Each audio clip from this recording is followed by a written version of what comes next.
इस वीडियो में हम डिस्कस करने वाले हैं आरपीएफ कांस्टेबल और एसआई की नई भर्ती 2023-24 के सिलेबस और एग्ज़ाम पैटर्न को। जी हाँ दोस्तों, यहाँ पर आप एग्ज़ाम पैटर्न और सिलेबस को समझकर अपनी तैयारी को शुरू कर दीजिए, क्योंकि यहाँ पर बहुत जल्द आप लोगों के लिए नई भर्ती का विज्ञापन जारी होने वाला है। इस वीडियो में हम सिलेबस एग्ज़ाम पैटर्न को जो है टॉपिक वाइज समझेंगे। ठीक है, यहाँ पर आप लोगों का एग्ज़ाम पैटर्न किस तरीके से रहेगा, सिलेबस क्या है और सिलेबस में क्या क्या टॉपिक है और कौन कौन से टॉपिक से कितने प्रश्न पूछे जाएंगे। तो वीडियो को अंत तक देखते रहिएगा। चैनल पर नए हैं तो सब्सक्राइब कर लीजिएगा, ताकि जो भी अपडेट्स आती है भर्तियों से जुड़ी वो आप लोगों को सही और सटीक मिलती रहे।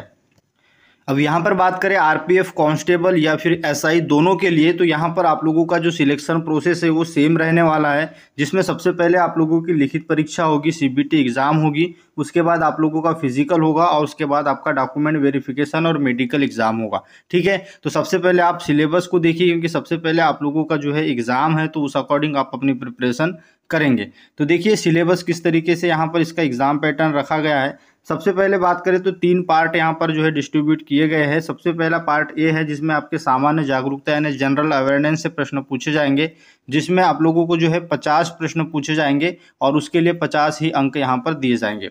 दूसरा है आप लोगों का अंक गणित यानी मैथ्स जो है, उसमें आपको 35 प्रश्न पूछे जाएंगे और 35 ही यहाँ पर उसके लिए अंक रहने वाले हैं। ठीक है, पार्ट सी जो रहेगा वो सामान्य तर्क और रीजनिंग रहेगा। ठीक है, इसमें भी आपके 35 प्रश्न आएंगे 35 अंक के। टोटल यहाँ पर आप लोगों को जो है 120 प्रश्न 120 अंकों के लिए यहाँ पर पूछा जाएगा और इसके लिए जो समय है वो 1 घंटा 30 मिनट यानी 90 मिनट का जो समय है वो आप लोगों को दिया जाएगा। आगे बढ़ते हैं। अब यहाँ पर देखिए इन चीज़ों को आप समझ लीजिए। इसमें आप लोगों के एमसीक्यू टाइप के यानी ऑब्जेक्टिव टाइप के प्रश्न जो है पूछे जाएंगे, इस चीज़ को आपको याद रखना है। ठीक है, इसमें 120 प्रश्न पूछे जाएंगे, जिसके लिए प्रत्येक का जो प्रश्न है उसके लिए 1 अंक होगा। यहाँ पर 90 मिनट का समय आप लोगों को दिया जाएगा और साथ में इंपॉर्टेंट चीज़ याद रखिएगा, इसमें नेगेटिव मार्किंग भी रहती है 1/3 की। ठीक है, 1/3 की इसमें नेगेटिव मार्किंग रहती है, तो उस अकॉर्डिंग आप अपनी प्रिपरेशन को देखेंगे।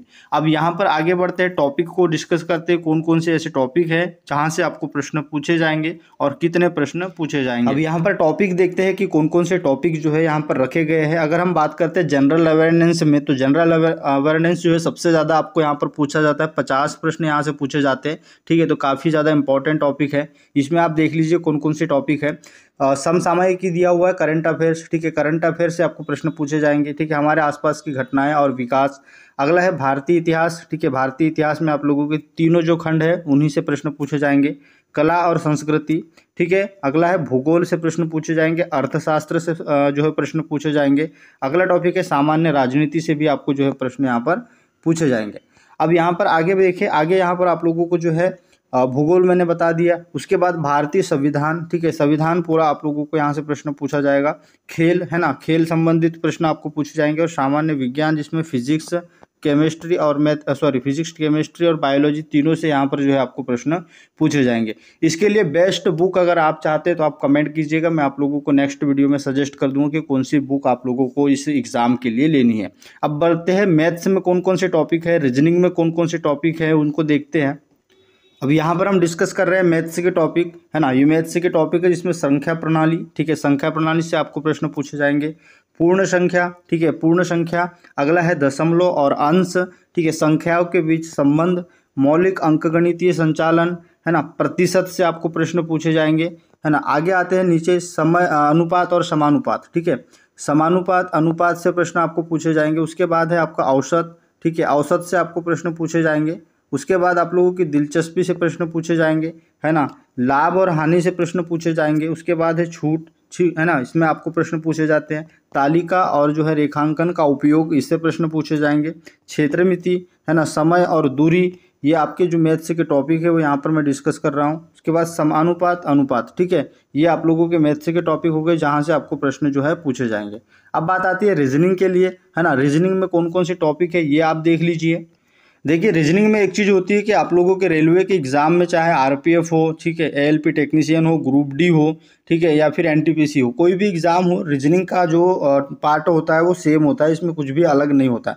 जैसे कथन निष्कर्ष से आपको प्रश्न पूछे जाएंगे, कोडिंग डिकोडिंग, ठीक है, गैर मौखिक श्रृंखला, ठीक है, सिलोलिस्टिक रीजनिंग, ठीक है, सिनोनिज्म एनोनिज्म से आपको प्रश्न सिलोलिस्टिक रीजनिंग से प्रश्न पूछे जाएंगे, अंकगणितीय संख्या श्रृंखला, ठीक है, मौखिक चित्रा वर्गीकरण, ठीक है, नॉन वर्बल वर्बल रीजनिंग दोनों से प्रश्न पूछे जाएंगे, अंकगणितीय तर्क जो आते हैं उससे प्रश्न आपको पूछे जाएंगे, ठीक है, समानताएं और अंतर, भेदभावपूर्ण जो है अवलोकन, संबंध, अवधारणा, ठीक है, ये सारे टॉपिक आप लोगों को रीजनिंग के लिए मिलेंगे।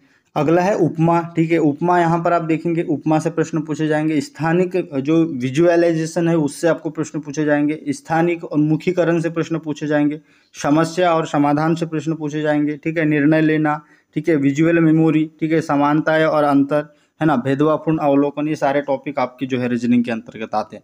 तो ये सारा सिलेबस था, इसमें कौन कौन से टॉपिक थे और किसी टॉपिक से कितने प्रश्न पूछे जाएंगे, सारी चीज़ें मैंने इस वीडियो में डिस्कस कर ली है। ठीक है, अपनी तैयारी शुरू कर दीजिए, बहुत जल्द आप लोगों को इसका नोटिफिकेशन देखने को मिल जाएगा। मिलते हैं नेक्स्ट वीडियो में। जय हिंद।